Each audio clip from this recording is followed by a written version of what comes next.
Hi guys, welcome to my channel. If you're looking for a remedy for dandruff or if your scalp secretes too much of oil, you can use this.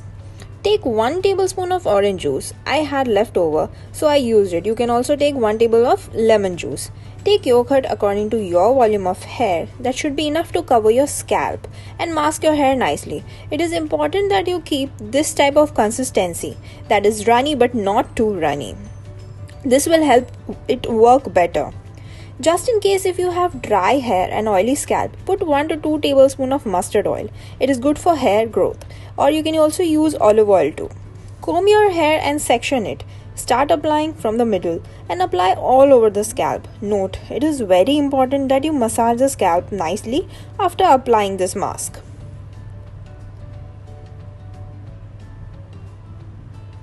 Now, tie your hair in bun and let it sit for 20 minutes. This will work wonders like magic. Let it sit for 20 minutes and wash your hair nicely with any shampoo that works for you. If you like this video, don't forget to like, share and subscribe. Bye.